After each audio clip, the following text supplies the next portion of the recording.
lift every voice and sing till earth and heaven ring.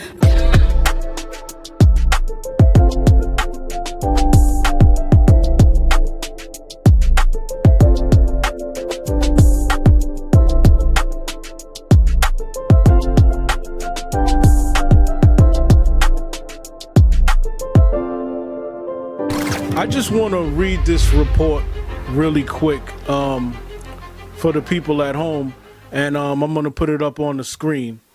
It says, the Supreme Court on Wednesday rejected a request by former President Donald Trump to block White House records from being sent to a House Select Committee investigating the January 6th Capitol riot.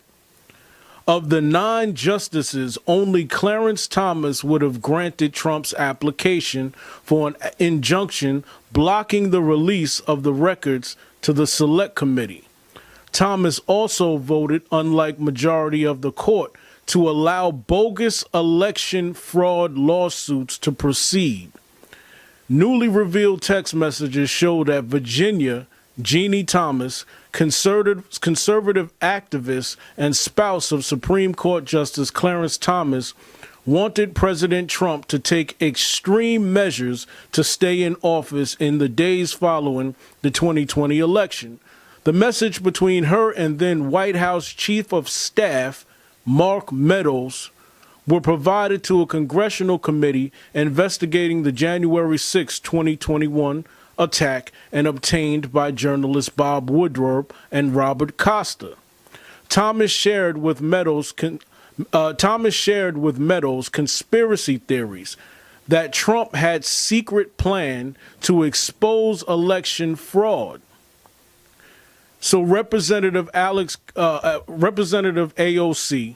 called for Supreme Court Justice Clarence Thomas to step down over text messages his wife, Ginni, sent to a Trump administration official to encourage him to work to overturn the 2020 election.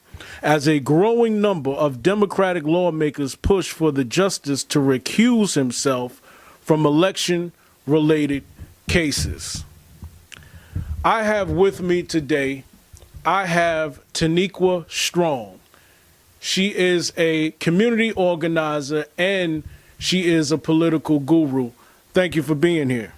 Oh, thank you for having me. All right, so basically we have a mess going on. A big mess. Yes, related now to the Supreme Court. So based on the report that I just read, what are your concerns regarding Clarence Thomas and his wife Ginni? So from a unbiased approach to the situation, first you have a man. Beyond him being a Supreme Court judge, he is a man who happens to also be a husband,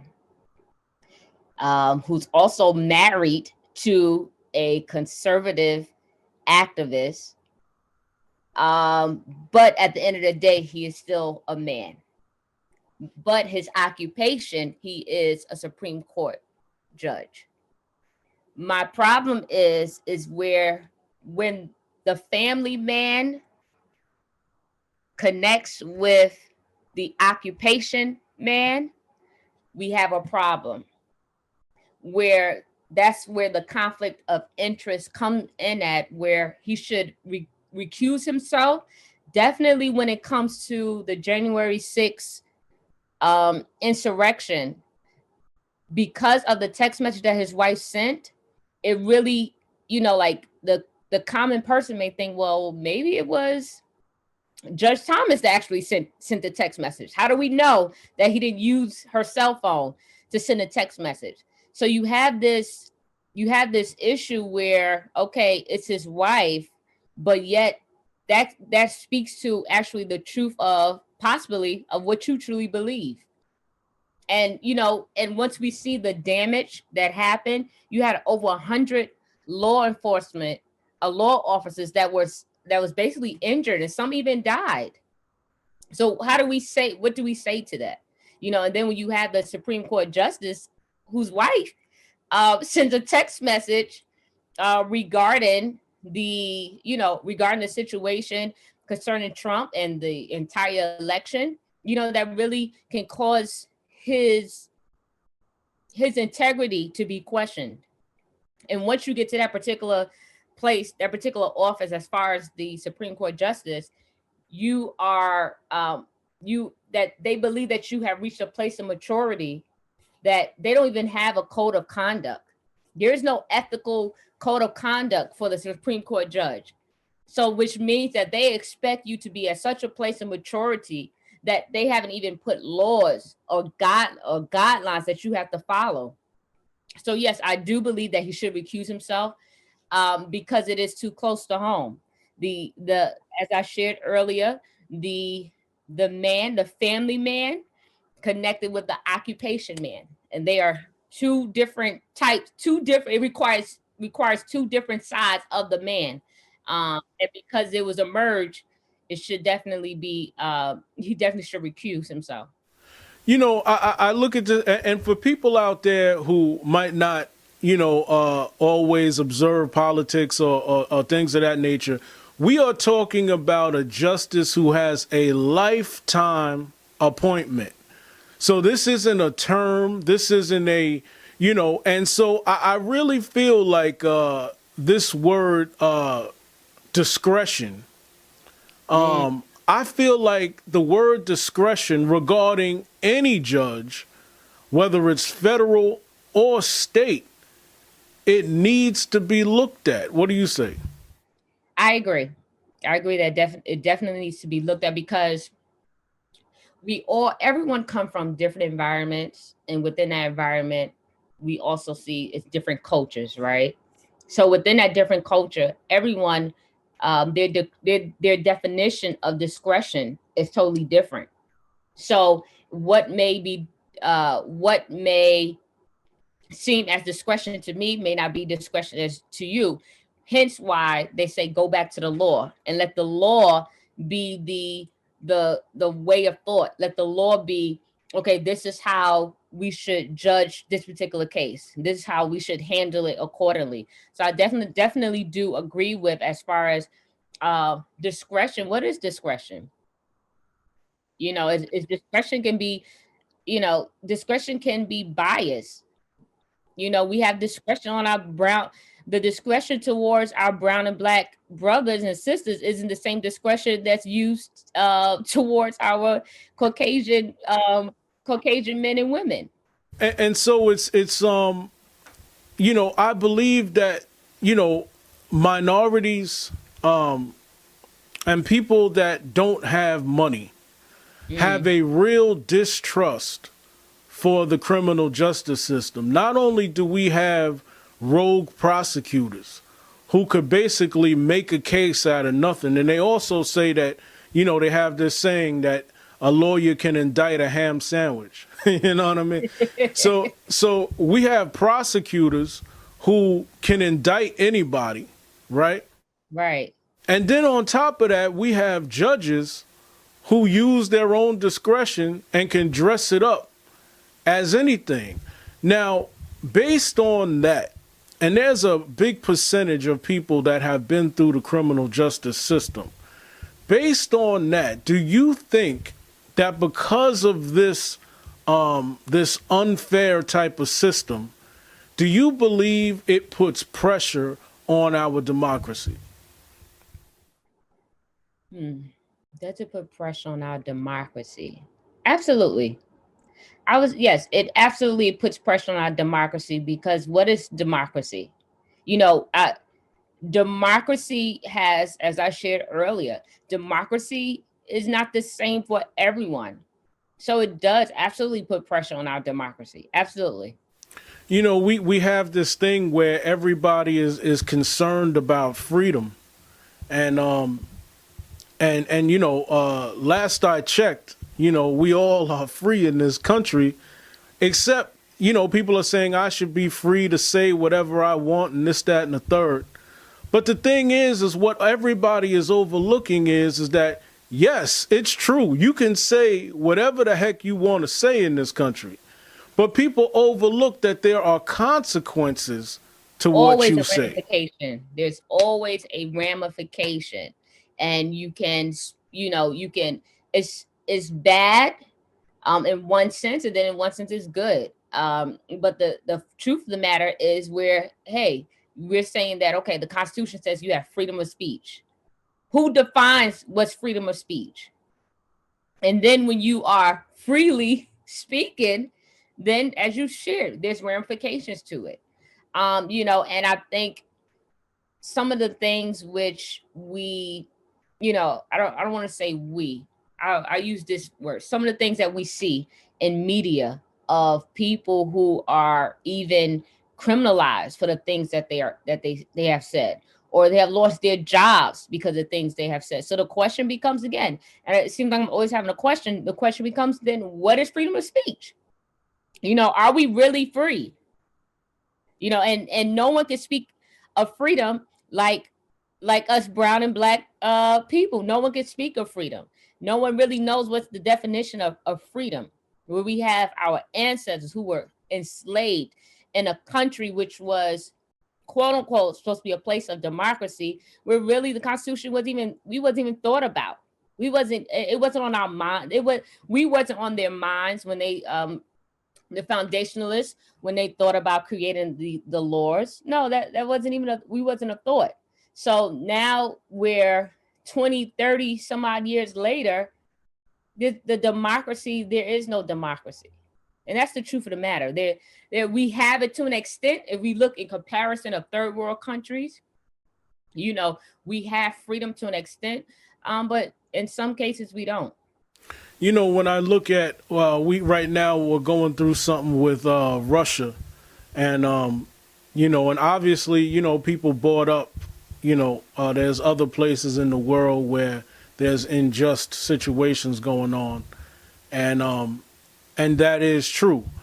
Well, one of the things, because I had asked you about democracy, we see how, there is no question about it that this country is the richest country in the world. We have a lot of protections in this country that a lot of other countries don't have. And we see what could happen to countries when they don't have the type of protection that we have. But we have also been through, and then for people who, need classes in social studies, we are looking at exactly what can happen, democracy versus strong men. And the thing is this, we're not, to love this country, you don't have to always think it's great. It's a great country, but you don't always have to, you can always find room in what I'm saying for improvements. Right. And that's what a lot of minorities are trying to do, make it a perfect union, improving. And so so what I mean by putting pressure on democracy is I feel like we have to appreciate what is going on as far as our protections. But at the same time, we could rise up and say, hey, look, there's certain stuff in this country that ain't right and that we got to take a stand on. What do you think? Absolutely. Where we definitely have to take a stand for, we definitely need to take a stand for the poor. And poor, low income, however society wants to word it.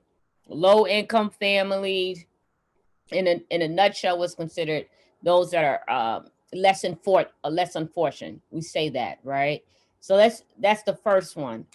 Our elderly.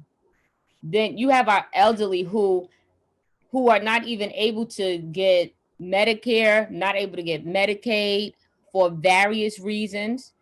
Then we need to then talk about our veterans. So these are people where are three groups that really need the attention of America. And it does not, it does not take away from the other groups, the other subgroups. It does not take away. Then also you have our individuals in our marginalized communities. Where you have the Asians, you have brown and black, you have Latinos. So how are we addressing their issues? Where in New York City right now, it is believed that I read in New York Times that we are returning to the 90s of even our policing. So are we really addressing democracy, or are we really trying to have such a chokehold on society that we're not really allowing democracy to be so? That's exactly what I mean, because we always have to remember, when there's a president or there's a governor or there is a person that is in charge of implementing policy, and everybody was concerned about why are we sending billions of dollars to Ukraine when we have problems right here in this country. And really the question, and really the answer is that there have been people that have came, presidents, governors, that have said, hey, look, we want to put $10 billion, maybe not that number, but we want to put a certain amount of number towards the homeless, or a certain amount of number towards, and I want the Congress to act on it. The problem is there are people in the Congresses that, for whatever special interest they're caught up with, don't want it to happen. So what happens? It gets scaled down, and then when it finally gets to the people, it's like, okay, what happened? And see, so I'm saying that, just like with the situation about democracy, how it's, people are getting restless. They're getting upset. They're gravitating towards conspiracy theories and not understanding how the political process works. And so what we have to do is get these people's, we got to get the right people as judges, as politicians, and others. What do you say? I agree with that. We need the right people.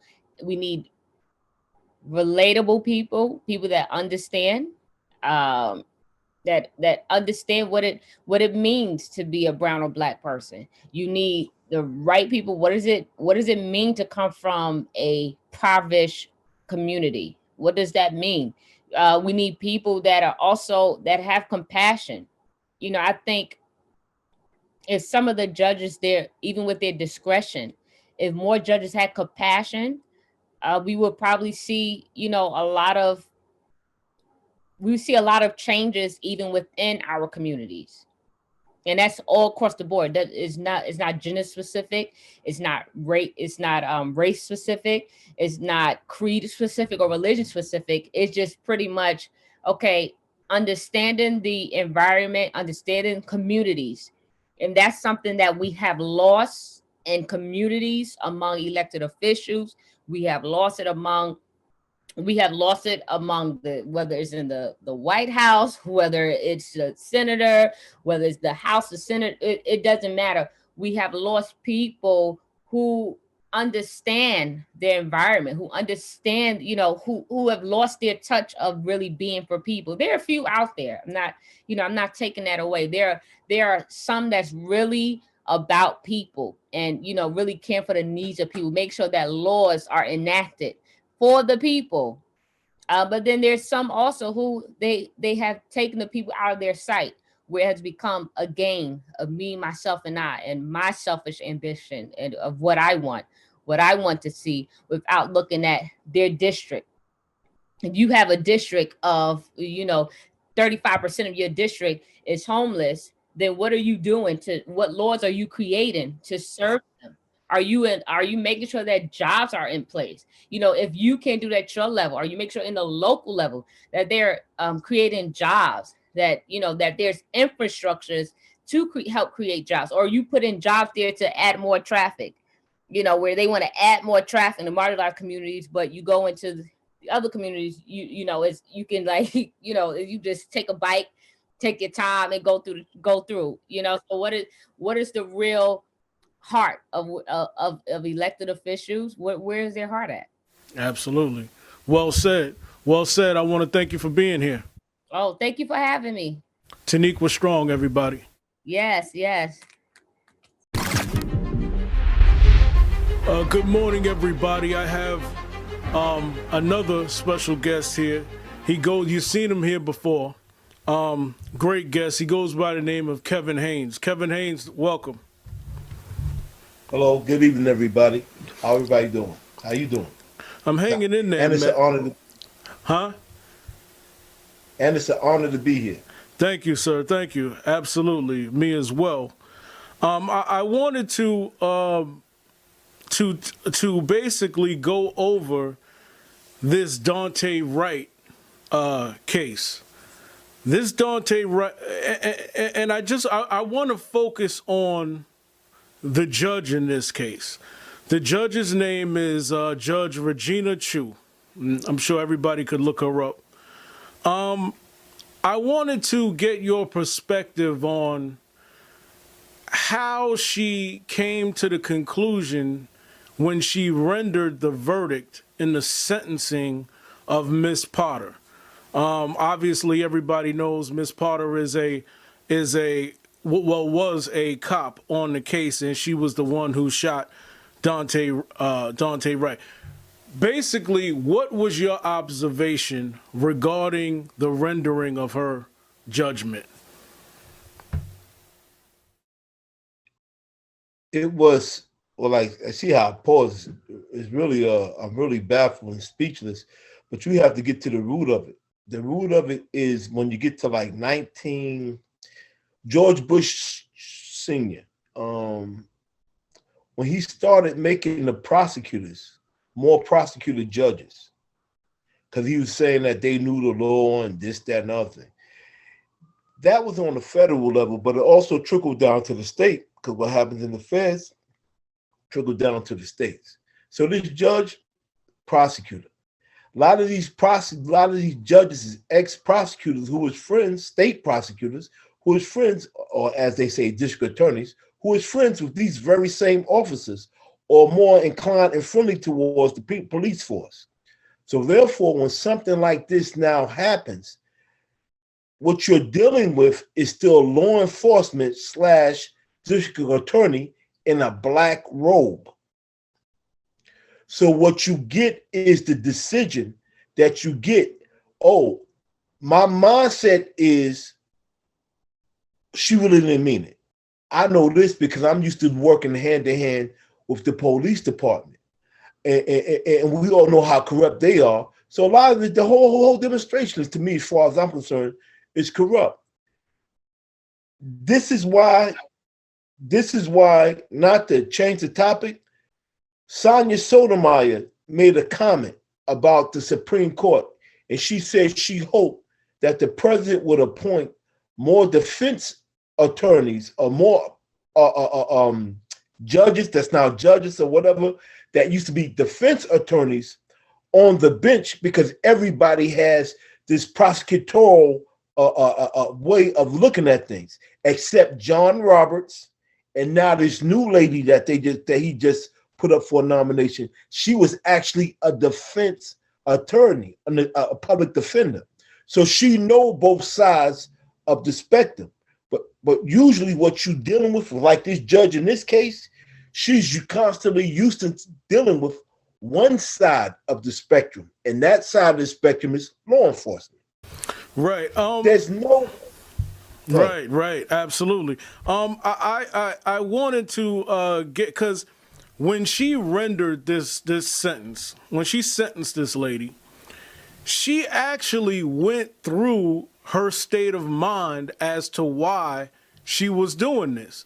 I mean, when you see, I encourage everybody to look at the video. She is going off of handwritten notes that she had put down so she could render the sentencing of this case. And to me,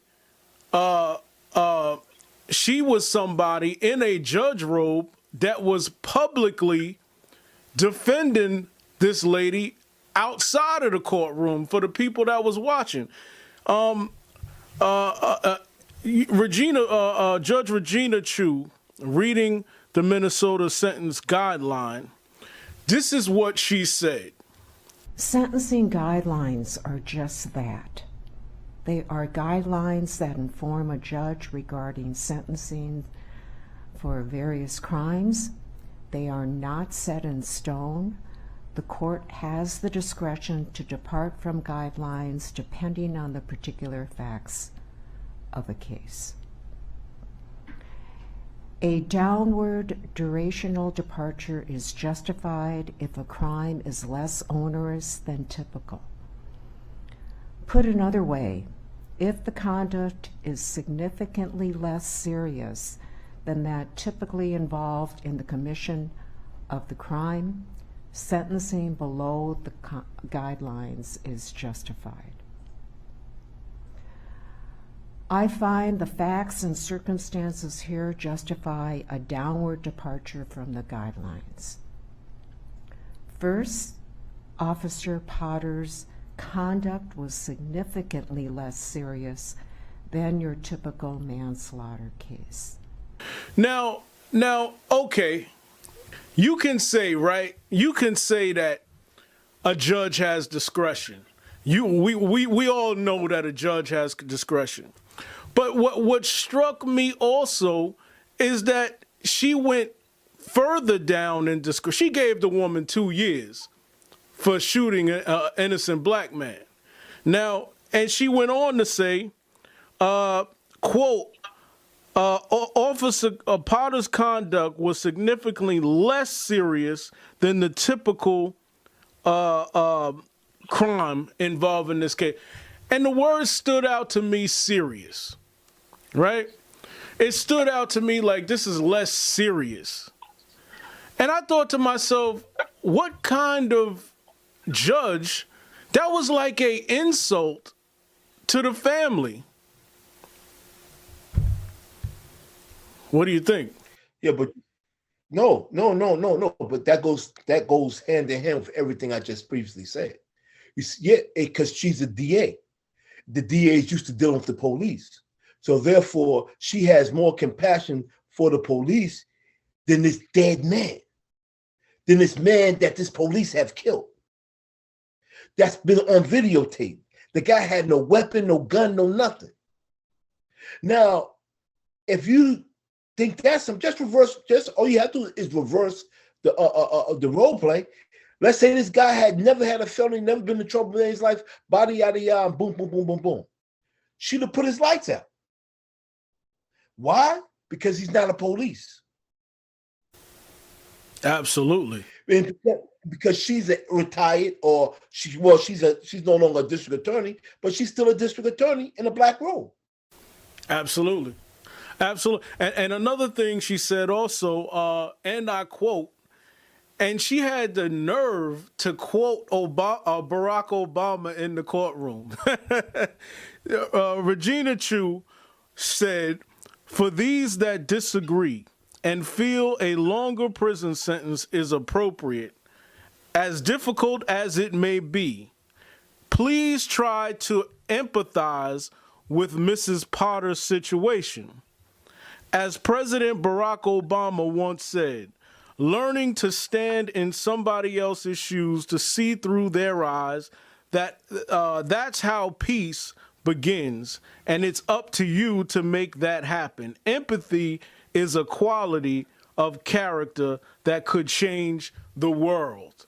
To those who disagree and feel a longer prison sentence is appropriate, as difficult as it may be, please try to empathize with Ms. Potter's situation. As President Barack Obama once said, learning to stand in somebody else's shoes, to see through their eyes, that's how peace begins. And it's up to you to make that happen. Empathy is a quality of character that can change the world. Officer Kimberly Potter was trying to do the right thing. Of all the jobs in public service, police officers have the most difficult one. That's tantamount to being a big bitch slap in the face of every black, Hispanic, and person of color, to quote Barack Obama regarding that situation, and saying, well, I'm a quote Obama regarding this situation, and therefore all you blacks supposed to, and Hispanics and browns and black and people of color supposed to fall in line and feel sorry for this woman for deliberately killing this man. And you see, it wouldn't be so bad if it wasn't. When you get into a history, she has a history of watching the cops do stuff to the guys and then covering it up. Just like they had an incident where something happened to the officer, and she said, "Hold it, everybody, shut your body cameras off." They're like, "Huh? Shut the because they going to put a lick down, and she don't want it to be put out there." And they question her about it. So she has a history of this type of malfeasance, funk, and disregard for the law. So I mean, when you get just off into that alone, and now she done killed it, you've been on the years all that long, and you don't know the difference between a handgun and a damn taser. Stop it, woman. I remember coming across and I read what the judge said, and she started crying, the judge, when she was talking rendering this sentence, because I feel, and remember, everybody out there, remember that this lady had prepared a statement, and it goes to show me it was something deeper about about minorities that get into influential positions, and sometimes she had to cry. Yeah, and sometimes, and sometimes, she had to cry. And sometimes our folks will hold water for white supremacy. I mean, at the end of the day, I mean, how do you feel? I mean, there are people that are minorities, black folks, Spanish folks, Asian people, that are holding water in their jobs to make white people and white women, white men feel better about the supremacy that they are unleashing on other people. Some white people, somewhat. Well, yeah, but you see another thing. See, the judge had to break down the tears, and she had to cry, because when you're selling something that's so bad, when you're selling something, it's like when you go to a car lot and they sell you a lemon. I mean, they can have Rolls Royces on there, but they're gonna tell you right now that that's the best car on the lot. I mean, they're selling you a lemon. It's just like anything. She had to sell that. She really had to sell it. So she had to put on the 3 actions. She had to cut on the waterworks. I mean, batter the hatches. I mean, raise the sails. Well, we going all in with this one, you know. So she had to cry. And you always gonna have, see, so let me tell you, that's where history coming at.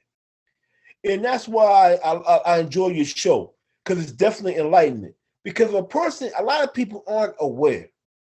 A lot of people don't watch a half an hour of the world news every day. They're so caught up in a rat race and try in their 9 to 5, and you can't really blame them too much, and stuff like that. They don't know their civic duties, civic obligations. A lot of people just don't know, and they don't know their history. But those people know our history, and they know their own history. And this is why you feel that way. This is why we feel that way. Naturally, most people of color, I'm sorry to say, are some of the most empathetic and compassionate people in the world. And they know it. And they play on it. But if you knew your history, you wouldn't let them use you like that. I ain't saying you shouldn't feel sorry for a white person or any other person other than your race. I'm saying, yeah, because we all are really a part of one race, and that's the human race. But on the flip side of that, if you know your history, you wouldn't be able to be used like that. Absolutely. And also there's something to be said about some minorities who have their mind programmed. You know, they've been touched. in a way to wherein that they always have to reinforce the notion that I'm doing my job, and my job is to do what the structure and this racist system without saying it's racist, but they feel like they will be in better favor if they carry out some of this nonsense. Again, that goes back to a lot of them don't know who they are, and then like even the ones that do, they're just in it for themselves. I mean, no one look at Colin Kaepernick. He still can play football and possibly could be one of the greatest quarterbacks that ever lived if they was to ever let him play again, but they're not. He sacrificed something, and it cost him his career. Look at Jim Brown and even some Richard Pryor and them when they was marching with Martin Luther King, Sammy Davis Jr. and so many others came out. They had all them blacklists and blackballs, so they had to have the Black Hollywood part. They really didn't want them making movies or doing nothing. All right, but they sacrificed. Look at Dr. Martin Luther King. He got killed. He sacrificed. Malcolm X, he got killed. He sacrificed. But everybody, one thing I notice about our people these days, they have a very myopic vision. Fast car, fast food, fast lady, fast, everything fast. If they can't see an instant gratification from something that they do or something that they're working towards, then they give up on it. They don't see the end goal, the long game, or the end goal that's going to come from this. They're not into sacrificing nothing for this. And this is the reason why we lag behind in everything, because we don't see the end game. You have to keep going. You have to keep going. It's just like the $1 bill. Everybody says the all seeing eye. And I never forget, I asked one guy about it, and he told me it's not the all seeing eye. I said, so why you got one eye? He said, you have two eyes and you got one vision. And them people, when they did this country, they had one vision to establish a certain order, which we know is the New World Order. And they acting out towards that vision. From president to president, from the next Congress to the next Congress, to the next Senate, to the next Senate, and so on, and so on, and so on, and so on. And this is how we have to begin to move. This is the type of insight we have to begin to have, a vision, that one vision, and set our sights on it, lock our kids in on it, the same way. Just like the Jews of the Holocaust. Look at the Jews of the Holocaust. They said never again. And damn it, they meant it. Look how rich and powerful they are. From being and thrown in the gas chamber. Look at their descendants. And they descendants from that. Because they didn't have a myopic vision. Now, granted, I know the struggles for us is a whole lot harder because we didn't have the opportunity and we ain't wearing the right colors. We was born the color we are.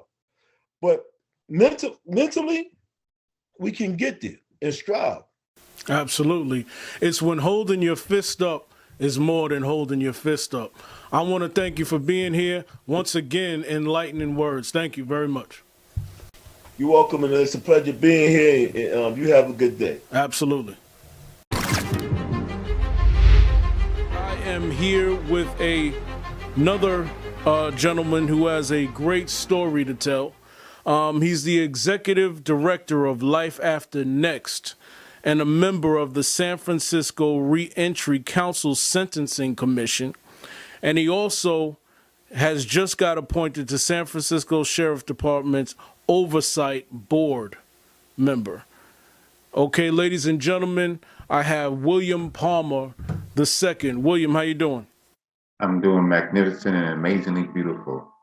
Good. Now, you have a great story to tell. Why don't you share it with everybody, and also share your locations as well? All right. I'm originally from Riverside, California, but I've been living in San Francisco for the last 3 years.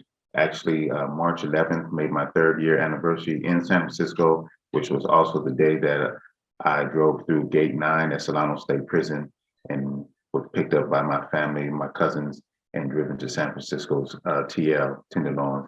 And that was Geo, which was in the heart of the bowels of San Francisco. And that's where they wanted me to start from. Okay. And because of that, that reentry process, along with a pro agent that made my life a living hell and put me in jail 3 times because he thought I cheated my way out of the system. And so in order for you to understand why he thought that, let me start where this all began. And so my mother got off her backside and went to junior college and got a career in childcare services and moved us to a more wealthy neighborhood. So we were just wealthy enough to be the poorest people in this community. And that was a culture shock for me. And I decided that I wanted to live that lifestyle without earning it. And so one day I decided that I was going to rob a man. This man happened to be an off-duty Riverside police detective sergeant. And he ended up shooting at me 15 times, hit me 1 in the knee. My gun didn't have any bullets in it. I did wear a ski mask. And at 17 years old, the court deemed me eligible to be tried as an adult. And once I got into the system, I knew that education was the key. I was a functional illiterate. I could barely read and write. And so it took me from February all the way to September to finally pass my first spelling test with an A. And I thought that was the most amazing thing in my life.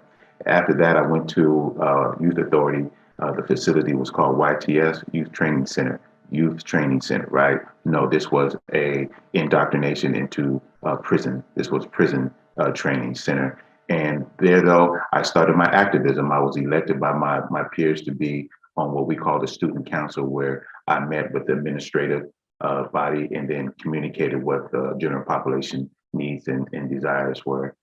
So I had no idea that that was going to be my life, but that was the beginning. I then transferred to the adult prison where I was definitely targeted right off. But by the grace of God, I had intervention by some OGs that said, this guy is untouchable. And I had no idea why, it just was so. And at that point, I was elected to what we call the Men's Advisory Council. And that, again, put in a role by my peers to represent their most of the time complaints, but concerns with the living conditions inside the prison with the administration.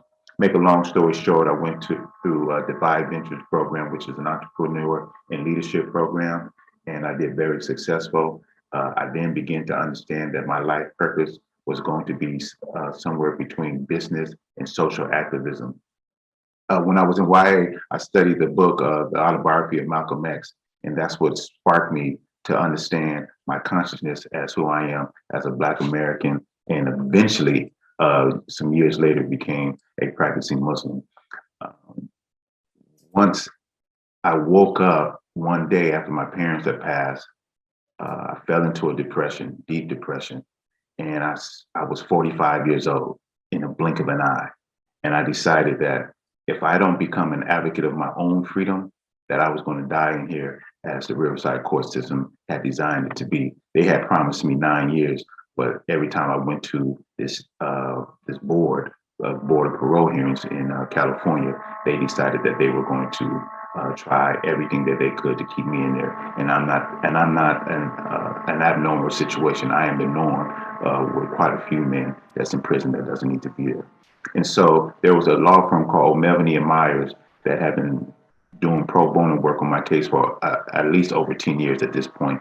And I decided that I said, I'm going to help you help me. And I went and studied at the feet of men who knew law from studying it because of the decades that they had spent in there. And I went back to them and we devised a plan. I said, Judge Klein said he holds jurisdiction over the Henry Butler case. And to make a long story short, we got in through the back door. Nobody said anything. I was always on pins and needles that someone's going to discover that we're in a district that we didn't belong in. He made a ruling in my case called Henry Palmer, you can look it up, 2015 and 2018, where he put teeth to a newly acted bill called SB 260, was a youth offender bill that was supposed to give us meaningful release, a chance at a meaningful release. But instead, the oppressive and illegal criminal board of parole hearings had decided to continue to give us regular adult hearings because nobody was putting them in check. Well, Emory Palmer had put them in check, and they had finally met their match. And at that time, they had to now decide at the time of our arrest, were we functioning as youth? And if so, then at this time, we were supposed to be released. So I got released along with hundreds, if not thousands of people behind me. And my release into society, the parole agent just so happened to be a former CO at Solano State Prison, where I was held for 18 years of my 32 years, which 23 of those years was constitutional excessive punishment deemed by the court. He deemed that to be cheating my way out of the system, so he tried to put me in jail 3 times, and that's where we came about understanding life after next. My co-founder, Michelle Wood, and I experienced the difficulty of reentry, and we wanted to make sure that we created a holistic form of reentry. And so our plan is that the moment of conviction, we want to make contact with that person and help them write their life plan on day one, so they'd be ready at the last day for reentry. So reentry starts on day one. And then we decided that each person was going to be individualized, because they always wanted to put me in a category with people that didn't match who I was as a personality. And so therefore I was always punished because I wasn't a yes man, or I didn't bow down to the type of laws that were very oppressive, and I fought my way out. And so we want to open up theme facilities. And the one theme facility that we're working on today, which is going to be held a fundraiser on April the 2nd, you can visit our website called lifeafternext.org and look for the events that's going to be held April 2nd. And we're going to purchase our first building, hopefully, that's going to be an artivist hotel, studio artivist, which is anyone who has a purpose in life that is in the arts and to express their view of how society is in a social justice way. They can come there. Those in San Francisco who is finding struggle with housing or being unhoused that are artists, we want to invite some of them as well. And we want to create this formula of great artists' minds collaborating with each other and create something that we haven't seen since the Harlem Renaissance. And that's our plan. And we're going to have other theme houses for people who are in vocations like construction trades, like engineers, electricians, carpentry, so on and so forth. They get together and be able to work together. And tech facilities. We want a business owner facility. If you don't want to work for somebody, you want to start your own business, we're going to call it the Black House Hotel, because we want those people to come. They ain't got to worry about anything. Just do what you do. It's going to be for those who have like that genius touch. And I've met so many inside. And so this is how we look at reentry. We're reimagining reentry. And we're hoping that people out there who hear what we're doing, our vision and our mission, would like to support us and give whatever donations that they can, whatever support. We have 3 wonderful employees that we just brought on, Isaac, Rayvon, and Vince, and they are volunteering their time until we get the funding that we need to actually pay them. And that's the kind of support that we have. We have partnerships with people like Hip Hop for Change, that's out of Oakland, who are doing free concerts for our fundraisers and partnering up with us because they believe in our mission. We have so many partnerships with what we call pre-trial, and we're getting ready to be onboarded by CDCR. So we're moving in the right direction. We have a lot of support, and I just want to continue to give shout out to O'Melvin Myers and Jeff Yost, my sister, Megan Halfstad, who was a poodle in my first hearing. And by the time I worked with her after learning my law, she was a champion pit bull and went in there and tore they ass up. And I owe these people my freedom. But once I got out here, I also owe a lot of support to a lot of things to my community. Unfortunately, and I have to say this because truth will set you free. My Black community and my Muslim community gave me very little support. It was individuals who put $200 in my hand or gave me a place to stay and encouragement.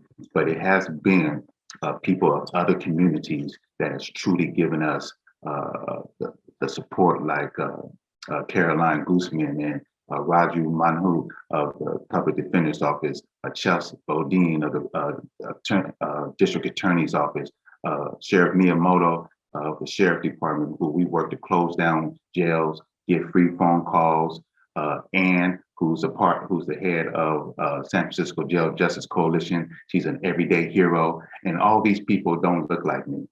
They don't worship like me. And so I want to say to our community that it's going to take law enforcement to make changes that I help make, and make sure that they make those systematic changes, and it ain't just another face of the same old white supremacist oppression. And it's going to take our community to get out of the stagnant place that they may be in, and understand that they have to support those who have shown the ability to fight for oppression, to fight against oppression, and fight for the freedom of their people. And if you don't get behind us, then who are you behind? And so we want to get rid of the stale organizations and movements that keep us in the same place, and start getting behind. I believe that restitution and reparations should go to those who are formerly enslaved in today's time. We ain't got to go back to Nat Turner and my girl Harriet Tubman. We can start right here today in 2022. Those who've been freed from constitutional excessive punishment, and who's been under the sentencing scheme of the Board of Parole hearings and parole term hearings, that they should be getting the funding to do the work that they are so close to being the problem. They should have the solution. So that's what we are about. We're about putting people in political positions that are social justice movers. We're tired of the same old Republicans and Democrats moving in the same old ways and finding ourselves in the same old places. So we're doing the work. We're pushing policy for youth offenders. The board has already went back and trying to keep more youth offenders in prison, ignoring my regulations, Emory Palmer. So we team together with students from the University of San Francisco. Shout out to Ron and Gabe, and to my girl Deborah from Champions for Justice out of Oakland. We get to putting together a legal team that's going to chew some butt, and we're going to go to Sacramento and talk about the infractions that they are still committing. If you don't hold them accountable, they will still continue to do the same thing, even while they're talking about equity and inclusion. We tired of that. We're not going for that. If you don't make us a priority of your campaign, we are withholding our votes from you. So we are going to strengthen Proposition 17 that gives former incarcerated people the right to vote, and we're going to unionize them, and we're going to say, if you do not include us on your platform, we will hold our 50,000 plus votes away from you, and we would even give them to your competitors if we have to prove a point. Because there needs to be a party within the Democratic Party that is a social justice party, like the Tea Party of the Republicans. And it's time. If you don't demand what you want, power will not concede. And so I am a son of Malcolm X. I am a soldier of Harriet Tubman, and it's time to do what we got to do. I tell you what, who can argue with a vision like that? And that is that's some words for these politicians. William Palmer, I want to thank you for coming on this show and just keeping it real. Thank you. I appreciate you, bro. Not a problem. We'll have you back. Peace be upon you all. Juwan Howard not going over immediately to shake hands. Now he's going to get in the line. Interesting finish here. 77. Oh, see, and they're going at it. Oh, yeah. Howard and Guard are not happy right now, as the two of them continue to have words. We told you Juwan Howard was not happy about that timeout. And Juwan Howard just threw a right hand. And now we got a scrum. We have a scrum in Madison. Players are pushing and shoving. This is an ugly scene. This is an ugly scene. Oh my God.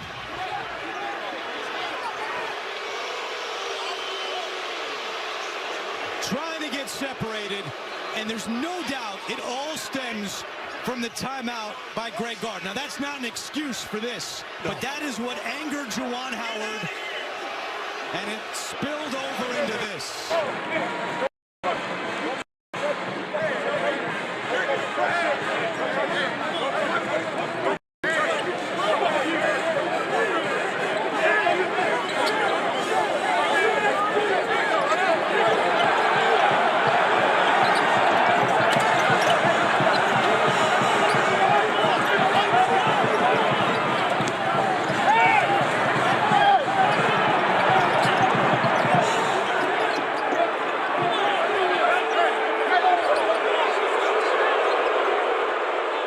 I am pleased to have another guest here.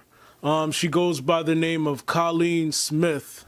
We're going to talk a little sports today. How you doing? I'm good. How are you today? Colleen, what happened with Juwan Howard in Michigan basketball? I guess a quick summary from what I gathered from what I could see on television and read about is that he was upset that the Wisconsin coach called a timeout, pretty much that he had all his reserves on the floor. He called it a timeout, which basically to him, I guess, was a slap in the face, so to speak. And he was upset about it. And yeah, they were already losing the game. It was a few seconds left. I want to say, I think about 4 seconds left. The coach called the timeout to advance the ball to half court. And yeah, he was upset about it. He was, rightfully so. He has a right to be upset. So Right. So from what I understand now, after the game, once the 4 seconds was over, after the game, they all do they slap hands for good sportsmanship, shake hands. I think they're trying to get that disqualified from college basketball. No. That's what I heard. I heard like talks of it. Some people were asking if it was necessary. So they were basically shaking hands at the end of the game, and Juwan and the guy kind of touches Juwan Howard to kind of try to talk to him or something to that effect, and and Juwan Howard end up telling him something, get your hands out of my face or don't touch me or something to that effect. So yeah, he was actually passing him, stating, his feelings about it and basically that he was upset. And the Wisconsin coach grabbed him to stop him, I guess, or, to intervene, seeing that he was upset about it, trying to explain his side and his case. And, Howard was still in his feelings. And he said, basically, I'll remember this. Like, I remember how, you want, almost like you want sportsmanship, but you just did that to basically slap my team in the face because we're losing, at that point. Yeah, so it was going to be probably a quick encounter, and it was. And so everybody got involved or whatever. They tried to separate the two coaches, and obviously there was some sort of a scuffle that came about, and Juwan Howard ended up hitting in the face one of the coaches. Now, it wasn't the original coach that No. he had hit in the face. I mean, that had a problem with. It was the assistant coach. Yeah, the assistant coach ended up getting hit. Right. He took the brunt of the. Of it. So my whole point in this is, though, when I didn't see the game. I'm not a big college basketball person. I love the NBA, as you know. I love sports. But when it comes to college basketball, I really don't watch it as often. But what I did see is I saw a melee going on, and I thought to myself, oh my God, imagine what people are thinking when they see us on acting like what they saw happen. Now, obviously, people don't look at the game. They don't see why it happened. They're not investigating what triggered it or who was in the right and who was in the wrong. But automatically, I went back, and as you know, I know you probably remember the altercation that happened with the Detroit Pistons. That was like the first thing I thought about, literally. That was absolutely. And I thought to myself, oh, is this going to get out of hand? And how does it look to people that don't watch basketball? What was your thoughts? I mean, from my perspective, from people who don't watch it, you have to remember that you're only seeing what's put together after the fact if you didn't watch the game when it happened, right? So you already have speculation about what happened because someone is in the background piecing these items together. So I would say before anyone jumps to any conclusions ever, you should look at the full encounter or try to find it, right? We're in a world of social media, you can find anything, right? Look at the whole encounter, find it, and then make an assumption about how you feel from the full facts, not just what ESPN is showing you or some other social media outlet. As far as him being a Black man, I mean, I'm gonna call a spade, right? He was in his feelings, which he's allowed to be, right? He expressed those feelings verbally, which he's allowed to do, no matter, you know, race or color, you're allowed to express your feelings.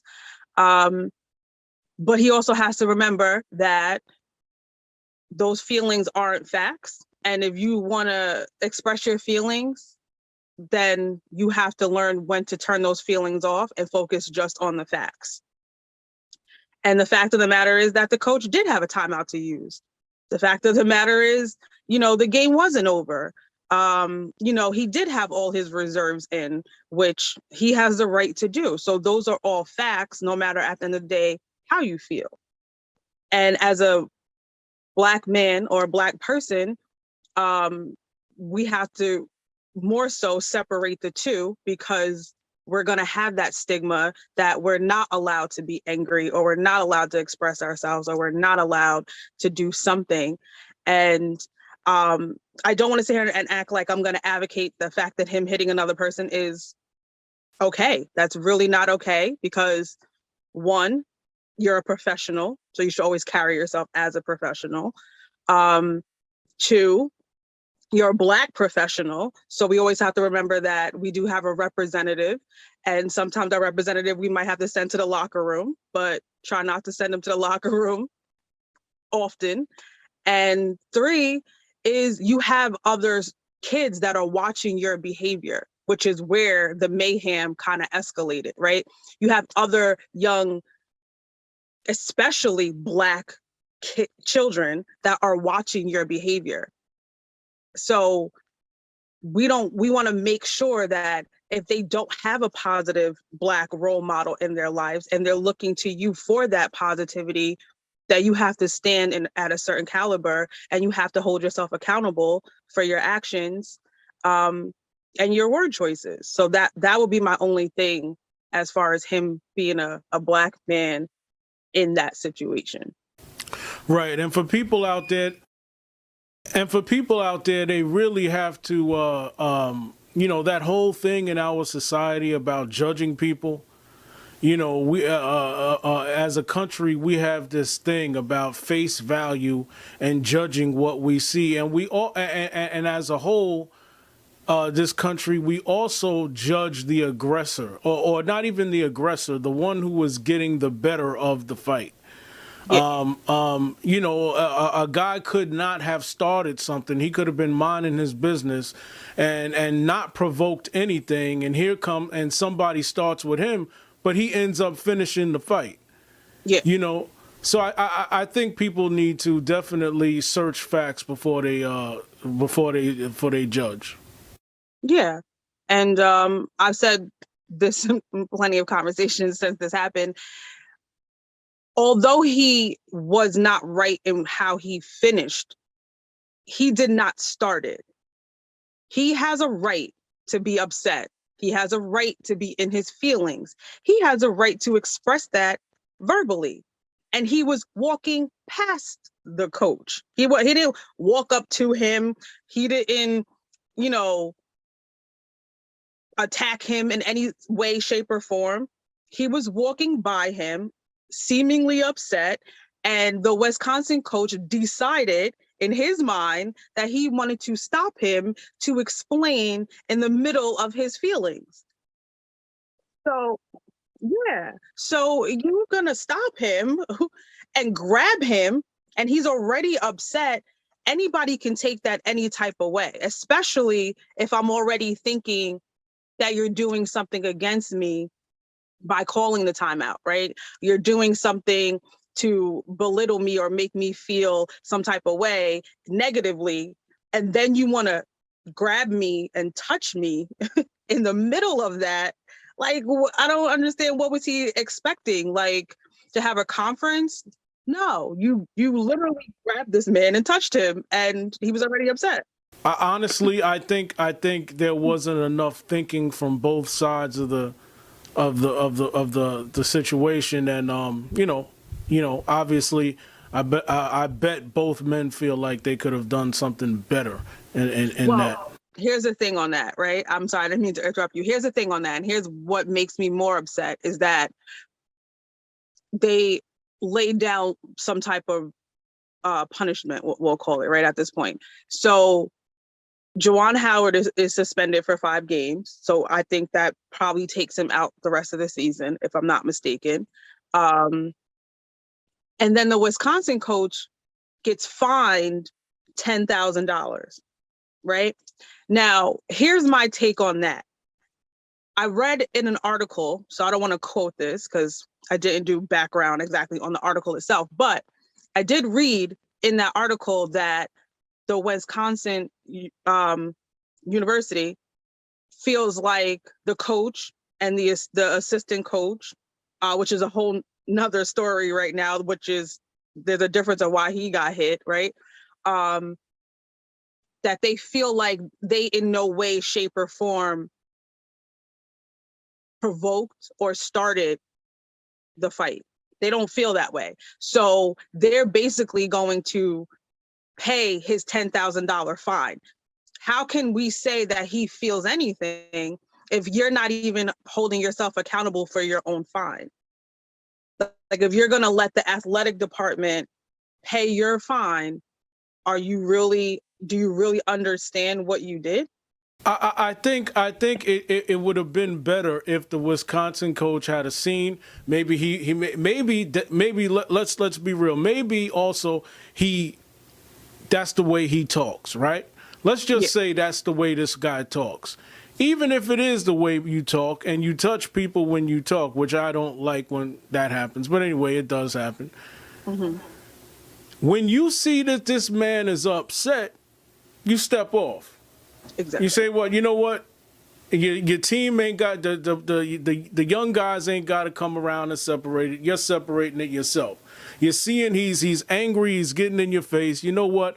I think everybody at that point should use a little discipline, and because these guys are getting paid good money, and they should go their separate ways. Yeah. You know? I mean, as an adult, you let that person calm down. You say, you know what? I'll find out his number. I'll give him a call later. I'll discuss, so we don't have any bad blood or whatever the case is. That's not a moment, again, for him and his boys as well, his team. They're looking up to him too as a professional figure.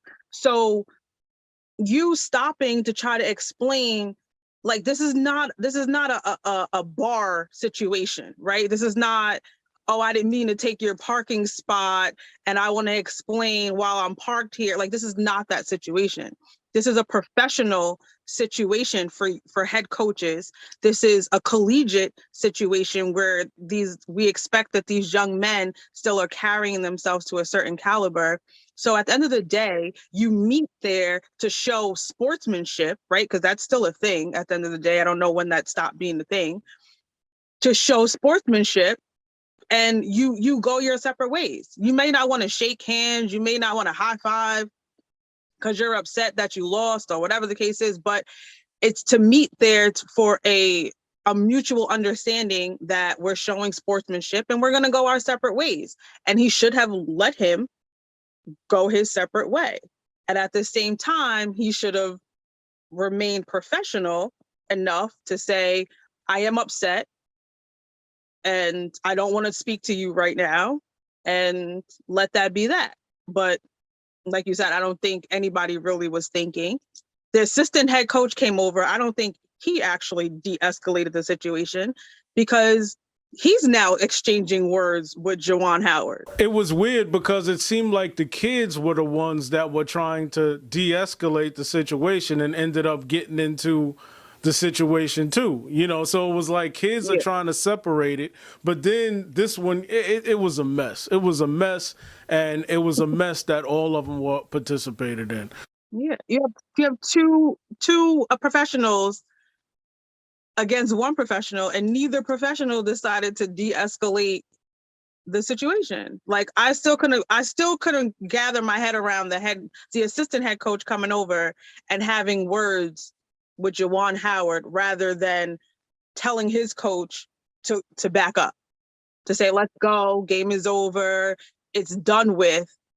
You're having words with Howard. Why? Like, where do we do that? Like, get him, move him, say, let's go, it's time to go, bus is leaving, or plane or whatever you guys are getting on is out of here. That's why he ended up, in my opinion, from what I could see, getting hit. The head coach didn't get hit. The assistant coach got hit because you decided to come over and have words with this man instead of de-escalating the situation. Like, I don't, well, now you got hit. And that's why it blew up bigger, because once the assistant coach got hit, then the team members jumped in and the other team members jumped in. And now it's like, we're no longer de-escalating. We're, doing our loyalty check at this point, I feel like. So I don't know, but I want to thank you for being here. And you're welcome back at any time. Thank you. Of course. Thank you. Colleen Smith.